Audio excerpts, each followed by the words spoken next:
በአገራችን የሚገኙ ሁሉም የህዝብ ጥያቄዎች በሰላማዊና ህጋዊ መንገድ ሊፈቱ የሚችሉ እንደነበሩና አሁንም እንደሆኑ ከልብ ያምናል። ሰላማዊና ህጋዊ የችግር መፍቻችን ህብረተሰቡ ለማንኛውም ጥያቄና ጉዳይ የሚከፍለውን ዋጋ በማሳነስ ሰላምና ዲሞክራሲን፣ እድገትና የውል ተጠቃሚነትን በአነስተኛ ወጪ ለማስገኘት ያስችላል።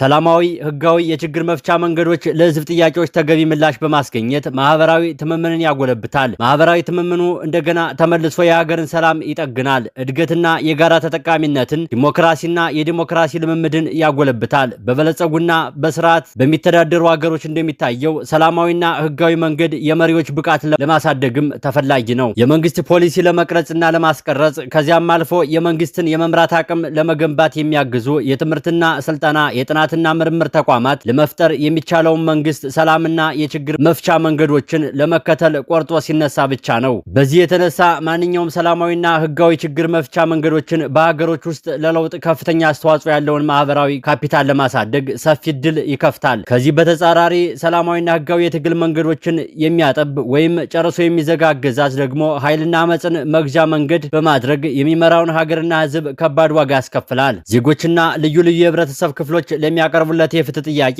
ተገቢና ምክንያታዊ ምላሽ መስጠት እየተገባው ሁሉንም ነገር በኃይልና በአመፅ ለመፍታት ሲል መንገዱን ሁሉ በሸዋ አጥሮ እያንዳንዱን የህብረተሰብ ክፍል የሚከፍለውን ያልተገባ ዋጋ ያንረዋል። በዚህ የተነሳ ሰላማዊና ህጋዊ ችግር መፍቻችን ዘግቶ የሚገዛ መንግስት የህዝብን ችግር ለመፍታት ሲውል የነበረውን ገንዘብ፣ ጉልበትና ጊዜ ለጥፋት በማዋል ህብረተሰብን ብዙ ዋጋ ያስከፍላል። ሰላማዊና ህጋዊ ችግር መፍቻችን በማስፋፋት አዲስ አበባ ሀብት መፍጠርና የሀገሪቱን የእድገት እንቅስቃሴ ማስቀጠል ሲገባው በአብይ አህመድ አገዛዝ ዘመን እንደታየው በኃይልና በጉልበት እየተራመደ አስቀድሞ የተገነባውን ሁሉ ይንደዋል። ውድ የሆነውን የሰው ልጅንም ለስቃይና ሞት ይዳርገዋል።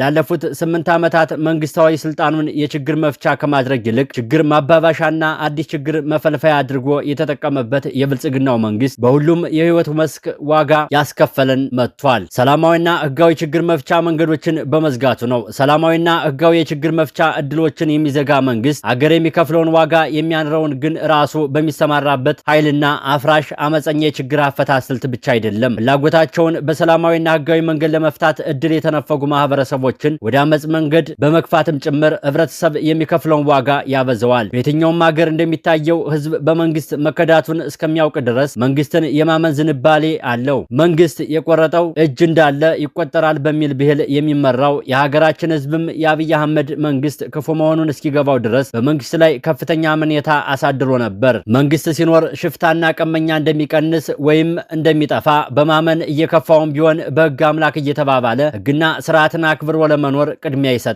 ይህ ዘመን ያስቆጠረ የህዝብ ህግ አስከባሪነት ትውፊት ግን መንግስት ራሱ ከህጋዊነት ይልቅ ህገወጥነትን፣ ከሰላማዊነት ይልቅ አመፀኝነትን የሚያስቀድም ሆኖ ሲገኝ ህዝብም የአመፅ መንፈስ ሊጋባበት ይጀምራል። ቀስ በቀስም በሰላማዊና ህጋዊ መንገድ ላቀረበው ጥያቄ አምባገነናዊ አመፃዊ ምላሽ በሚሰጠው መንግስት ላይ በተፈቀደለት ብቸኛ መንገድና ስልት የአመፅ ክንዱን ሊያነሳ ይገደዳል። የመንግስት ከፍተኛ መሪዎችና ዝቅተኛ ባለስልጣኖች አንዱ ከሌላው የማይሻሉ ሲሆኑ ወይም ደግሞ በህዝብ ቋንቋ አባቱ ዳኛ ልጁ ቀማኛ የሆነ ስራ ሲገጥመው አመፅን ዋና የመታገያ ስልቱ ለማድረግ ይጋብዘዋል። በዚህ የተነሳ ሰላማዊና የህጋዊ ችግር መፍቻ መንገዶችን የሚያጠቡ ወይም የሚዘጉ መንግስታት ህዝቡ ወዶና ፈቅዶ ሳይሆን ተገዶ በሚገባበት የአመፅ መንገድ ዋነኛ የችግር መፍቻ ስልት ሆኖ በሀገር ላይ እንዲሰለጥን መንገዱን ይከፍታሉ። አመፅና ጉልበት በሰለጠነበት ሀገር ደግሞ ደም መፋሰስና ውድመት መብዛቱ፣ ህብረተሰብ የሚከፍለው ዋጋ ማሻቀቡ የማይቀር ይሆናል። ይህም ሆኖ ህዝቡ መብቱንና ጥቅሙን ለማስከበር ሲል ተገዶ ለሚገባበት አመፃዊ መንገድ እና ለሚያስከትለው ውድቀት ብቸኛው ተጠያቂ ሰላማዊና ህጋዊ ችግር መፍቻ መንገዶችን በመከልከል የአመፅን ጎዳና የከፈተው መንግስት ነው። እነሆ ለህዝብ ፍትሃዊ ጥያቄዎች ሰላማዊና ህጋዊ ምላሽ መስጠት የማያውቀው የብልጽግናው መንግስት አሁን የዘራውን ማጨር ጀምሯል። ማዳበሪያ የጠየቁ አርሶ አደሮችን በድላ እየቀጠቀጠ በማባረር የአመፃን ጎዳና ያመላከተው የብልጽግናው መንግስት አሁን ደግሞ ከታጠቀ አማጻን በተጨማሪ በመላው ኢትዮጵያ አዲስና ሰፊ ህዝባዊ ተቃዋሚ ኃይል ብቅ ብሏል። ህዝባዊ መነሳሳቱ ከምንም ነገር በፊት ዜጎች የሀገሪቱን ህዝብ በአመፅና በማስፈራራት ሲገዛ የቆየውን የብልጽግናን መንግስት ተዳፍረው ለመብታቸው በአደባባይ መፋለም መጀመራቸውን አብስሯል። ይህ አዲስ የትግል ልምምድ በአንድ በኩል የገዢው ፓርቲ መንግስታዊ አቅም ከፉኛ መዳከሙን በግልጽ የሚያሳይ ነው። ሀገሪቱን የሚገዛው መንግስት ይህ የሚባል መልክ ያለውን የስልጣን ተዋረድ በውል የሚታወቅ በግምትና በነሲብ ሳይሆን በውል በተጠናና በታቀደ መንግስት የሚሰራ አንድም የሚኒስቴር መስሪያ ቤት የለውም። ተማሪዎችን በገፍ የሚጥል እና ከትምህርት ገበታ እያፈናቀለ የሀገርን ተስፋ የሚያጨልም እንጂ በአጠቃላይ የትምህርትን በተለይም ደግሞ የመምህራንን ደመወዝ ክፈሉን ጥያቄ አሁን ደግሞ የዩኒቨርሲቲ ተማሪዎች ሰላማዊና ፍትሃዊ ጥያቄ በውይይትና በመግባባት ለመፍታት የሚችል የትምህርት ሚኒስቴር የለውም። የትምህርት ሚኒስቴርን አግዞ ይሁን ተክቶ የተማሪዎችን ችግር የሚያቃልል የክልል መስተዳደርና ሰላማዊ ፖሊሲም የለውም። የሹፌሮች ኬላን ይነሳልን ግብርም ይቀነስልን ጥያቄ ሰምተው በየስራ መስካቸው መፍትሄ የሚሰጡ የገቢዎችና የጉምሩክ የትራንስፖርትና ሎጂስቲክ ሚኒስትሮችም የሉትም። የህዝብን ሰላማዊ ጥያቄ ተቀብሎ መፍትሄ የሚሰጥ የሰላም ሚኒስትር፣ የወታደሮችን ጦርነት በቃኝ የሚል ጥያቄ የሚመልስ የመከላከያ ሚኒስትር፣ የሐኪሞችን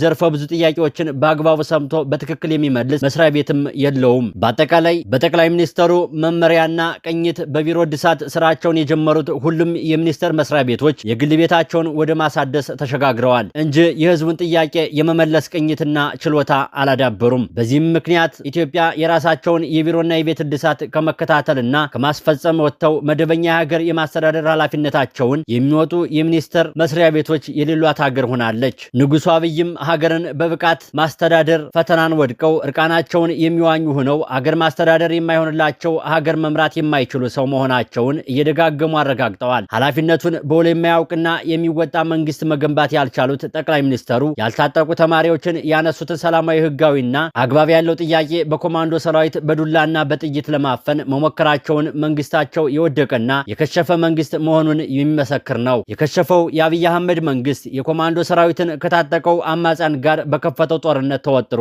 ከተያዘባቸው የጦር ግንባሮች ቀንሶ የዩኒቨርሲቲ ተማሪዎችን ወደ ከፈቱት ሰላማዊ ተቃውሞ ወደ አደባባይ ለማዞር መገደዱ ያልታጠቁ ተማሪዎች ከፋኖና ከኦሮሞ ነጻነት ሰራዊት እኩል የሚያርበደብዱት እርባና ቢስ መንግስት እንደሆነ ማረጋገጫም ነው። ያልታጠቁ ተማሪዎች ያቀረቡትን ሰላማዊና ህጋዊ ጥያቄ በሲቪል አስተዳደር ሳይሆን በታጠቁ ሰራዊት ከታጠቀም ሰራዊት ኤሊት በሚባሉ የኮማንዶ ኃይልና ሪፐብሊካን ጋር ለማዳፈን የሚሞክር መንግስት በሁሉም የመንግስትነት መለኪያ መስፈርቶች ሲመዘን ያበቃለትና የከሸፈ መንግስት እንጂ ሌላ ሊሆን አይችልም። ይህ በዚህ እንዳለ ከትናንት ወዲያ በየቤቱ በማጉረምረም ተወስኖ የነበረው ህዝብ ወደ አደባባይ የተቃውሞ ፈንቅሎ መውጣት መጀመሩ ህዝባዊ ትግሉን በአዲስ ጉልበት አጠናክሮታል። ተማሪዎች፣ የመንግስት ሰራተኞች፣ የከባድ መኪና አሽከርካሪዎች፣ መምህራንና የከተማ ነዋሪዎች በተቀራራቢ ጊዜና በየአቅጣጫው በብልጽግና መንግስት ላይ ያነጣጠረ ከባድ ተቃውሞ ማሰማታቸው መላ የሀገሪቱ ህዝብ የብልጽግና መንግስት ነገር እንዳንገሸገሸውና ይህ የዘራፊዎች ፓርቲ በቀላሉ ሊቆጣጠር የማይችለው አንድ አዲስ የትግል ግንባር መፍጠሩን የሚያሳይ ነው። በብልጽግና አገዛዝ ስር በመንግስት ተቃዋሚዎችና ደንብ አስከባሪዎች ቁጣና ግልምጫ፣ ድብደባና እርግጫ ሲደነብር የነበረው ህዝብ በራሱ ተነሳሽነት የጀመረው ሰፊ የተቃውሞ እንቅስቃሴ ከዚህ ቀደም በታጠቀም ባልታጠቀም መንገድ ብልጽግና ሲታገል ለነበሩ ኃይሎች ሁሉ ትልቅ ጥንካሬ የሚያጎናጽፍ ነው። በመንግስት ላይ ህጋዊና ሰላማዊ ተቃውሞ ማሰማት የጀመረው ህዝብ አለ ሲሉት እንደሚሞተው ጸጉሯ ውሻ ከሩቅ የሚያስፈራውን የብልጽግና መንግስት ገጥሞ ማርበድበድ ሲጀምር በእርግጥም ብልጽግናን ለመገላገል የሚያካሂደው ትግል አንድ እርምጃ ወደፊት መራመዱ ብቻ ሳይሆን ከእንግዲህ ወደ ኋላ የማይመለስ የትግል ኃይል መፍጠሩንም የሚያመላክት ነው። በመሆኑም በጨካኞች አገዛዝ አምጾና ስርዓቱን ብርክ ያሳዘው ህዝብ አንድነቱን እያጠናከረና ጥያቄዎቹን እያጠራ ለመጓዝና ህዝባዊ መነሳሳቱን ቀጥሎ ለውጡ እንዲያበቃ ጥቂት ጉዳዮችን መጠቋቆም እንወዳለን። ኢትዮጵያ ውስጥ ሁሉም ችግር ከስርዓቱ መሰረታዊ ባህሪና ስህተቶች እንደሚመነጭ መገንዘብ ያስፈልጋል። ተማሪዎች የሚሰቃዩት የትምህርት ሚኒስቴር ብቻ ክፉ ስለሆነ አይደለም። አሽከርካሪዎች የሚንገላቱት የስርዓቱ ኬላ ጠባቂዎችና ሚኒሻዎች በተለየ ሁኔታ ክፉና ጨካኝ ስለሆኑ አይደለም። የኑሮ ውድነቱ የተባባሰው አህመድ ሸዲና ወይም እዮተካሊ ብቻ ለህዝብ ግድ የለሾች ስለሆኑ አይደለም። ለ8 ዓመት አገሪቱን የመራውና ብልጽግና ተብየው መንግስት የገነባው ስርዓት የዝርፊያና አፈና የጦርነትና ውድመት ስርዓት ስለሆነ ነው። ከትምህርት ፖሊሲውና ከትምህርት አስተዳደር ጋር በተያያዘ ያጋጠሙት ችግሮች አንዳንድ ወገኖች በተላላነት እንደሚገልጹት ጠቅላይ ሚኒስትር መላክ የዜማ ብልጽግና ብርሃኑ ነጋ ብቻ የዲያብሎስ ቁራሽ ስለሆኑ አይደለም። የአሳ ግማቱ ካናቱ እንዲሉ ሁሉም ችግሮች የሚፈለፈሉት በብልጽግናው ስርዓትና የብልጽግናው ቁንጮ በሆነው ፈላጭ ቆራጭ አብይ አህመድ ነው። ብልጽግና ውሎ የሚያድርበት እያንዳንዱ ቀን በመላው ኢትዮጵያውያን ላይ የክፋት ጉዳት የምታስከትል ነች። በዚህ ላይ ስግብግቡ የብልጽግና መንግስት በቅርቡ በነዳጅ ምርት ላይ የ30 በመቶ ዋጋ ጭማሪ ለማካሄድ እየተዘጋጀ በመሆኑ በአጭር ጊዜ ውስጥ መላው የሀገሪቱ ህዝብ ሊሸከመው የማይችል መከራ ይወርድበታል። ይህ በህዝብ ድህነትና ጉስቁልና የሚደሰት መንግስት በስልጣን ላይ የሚቆይባት እያንዳንዷ ቀንና ሰዓት መልካም ነገር ይዛ እንደማትመጣ ከ7 ዓመት በላይ ያለፍንበት ህይወት የሚያረጋግጠው ነውና ትኩረታችንን፣ ፍላጎታችንና ትግላችንን ማስተባበር ይኖርብናል። ህዝቡ ለትግል በቁርጥ በቁርጠኝነት በተነሳበት በዚህ ወቅት ትኩረት ሊሰጠው የሚገባው ጉዳይም የሀገሪቱን ልሂቃን የሚመለከት ነው። ከቅርብ ጊዜ ወዲህ በውጭም በውስጥም የሚገኙ የኢትዮጵያ ልሂቃን የብልጽግና መንግስት ለማስወገድ የሚያስችል የተባበረ ትግል በማካሄድ ላይ እንደሆኑ በተለያዩ መንገዶች ያሳወቁት ጉዳይ ነው። የብልጽግና መራሹ መንግስት ክፋት ቀድሞም ይሁን ዘይግቶ የተገነዘቡ ልሂቃን በአሁኑ ጊዜ ስርዓቱን ለማስወገድ ቅድሚያ ሰጥተው ከመንቀሳቀስ በተጨማሪ በመካከላቸው የተፈጠረውን ትብብር ለማጠናከር እየሰሩ እንደሆነ አሳውቀዋል። የታጠቁ ኃይሎችም በቅርብ እየተገናኙ በመመካከር ትግላቸውን በማስተባበር ከብልጽግና ውድቀት በኋላ የሚኖረውን ሂደት የተረጋጋ ለማድረግ እየተዘጋጁ እንደሆነ ተገልጿል። እነዚህ ሊበረታቱ የሚገባቸው ጥሩ ጅማሮች ናቸው። ይሁንና አሁንም የሀገራችን ልሂቃን ለሁኔታው በሚመጥን ደረጃ ተዘጋጅተዋል ማለት አይቻልም። ለመሆኑም ልሂቃኑ ህዝቡ ቁሞ እንደማይጠብቃቸውና ከነሱ ቀድሞ መንቀሳቀስ እንደጀመረ ተገንዝበው ራሳቸውን ለወቅቱ በሚመጥን ደረጃና ፍጥነት ማዘጋጀት ይጠበቅባቸዋል። ልሂቃን ህዝባዊ የለውጥ እንቅስቃሴና ፍላጎት እነሱ በሚፈልጉት ጊዜና ቀመር በሚያስቡት መንገድና ስሌት ብቻ ሊመራ እንደማይችል ተቀብለው የህዝቡን የለውጥ ተነሳሽነት የሚያጠናክር ሚና መጫወት ይገባቸዋል። ሲያሻቸው ህዝቡ ተኝቷል እያሉ ቀድሟቸው ሲነሳም ግራ እየተጋቡ የሚጀመርም የሚሳካም ለውጥ እንደሌለ ካልተማሩ ህዝቡ ከባድ ዋጋ እየከፈለ መቀጠሉ የማይቀር ይሆናል። በመሆኑም ትግሉን እንመራለን ካሉ ከምር መዘጋጀታቸውን በተግባርና በፍጥነት ማሳየት ይኖርባቸዋል። ልሂቃንን ልሂቅ የሚያሰኛቸው ከሰራተኛው ህዝብ አስቀድመው ለሁኔታው የሚመጥን ፍኖተ ካርታ አዘጋጅቶ የህዝቡን ትግል በመምራት እንጂ ሳይዘጋጁ በመያዝ አይደለምና ቀድሟቸው የሄደውን ህዝብ በመነሳሳት ትክክለኛ አፈር ለማስያዝ ሚናቸውን በቅጡ መጫወት ይጠበቅባቸዋል። በሌላ በኩል ደግሞ የብልጽግና መንግስት የህዝቡን ተቃውሞ ለመግታት የሚያሰማራቸው የመከላከያ ሰራዊት፣ የኮማንዶ ሪፐብሊካን ጋርድ አዛዦች እና ወታደሮች በወገኖቻችሁ ላይ የጥፋት እጃችሁን ከመሰንዘር ልትታቀቡ ይገባል። የፌዴራልም ሆነ የክልል ፖሊስ ሰላማዊ ሰልፍ በወጡ ወገኖቻቸው ላይ የኃይል እርምጃ እንደማይወስዱ የተረዳው ጠቅላይ ሚኒስትር አብይ አህመድ መንግስት በሰላማዊ መንገድ ጥያቄ ባቀረቡ ወንድምና እህቶቻችሁ ላይ ቃታ እንድትስቡና ደም እንድትፋሰሱ በማድረግ ከወገኖቻችሁ ጋር ደምን ለማቃባት ወደ ኋላ እንደማይል ከናንተ በላይ ምስክር የለም። ከኦሮሞ ነጻነት ሰራዊትና ከአማራ ፋኖ ጋር በሚካሄደው ጦርነት ደመከልብ እንድትሆኑ ያደረጋችሁ ሳይበቃ እነሆ ዛሬ ደግሞ ካልታጠቁ ተማሪዎችና ሌሎች የማህበረሰብ ክፍሎች ጋር በመቅጠብ የኢትዮጵያ ህዝብ ደመኛ ጠላት ሆናችሁ እንድትሳደዱ እያዘጋጃችሁ ነው። ስለሆነም እምቢዎ በወገናችን ላይ እጃችንን አናነሳም በማለት የብልጽግና መንግስት ስርዓተ ቀብር ለማፋጠን ከህዝቡ ወገን ተሰለፉ። መላው ኢትዮጵያውያን የራሳቸውን ጥያቄ ተነሳስተው የሚታገሉ ወገኖቻችን ያለንን ድጋፍ በቁርጠኝነት ልንገልጽላቸው ይገባል። በግፈኛው የብልጽግናው ስርዓት ላይ ያነጣጠረው ትግላቸው እንዲሳካ አቅማችንን የፈቀደውን ያህል ድጋፍ ልንሰጣቸው ይገባል። ይህ መሰረታዊ ጉዳይ እንደተጠበቀ ሆኖ ሁላችንም መዳን የምንችለው የችግሮቻችን ሁሉ ምንጭ የሆነውን ብልጽግና የሚባል የጋራ እንቅፋት የሆነውን ፓርቲ ስንጠራርገው እንደሆነ ለአፍታም ያህል መጠራጠር የለብንም።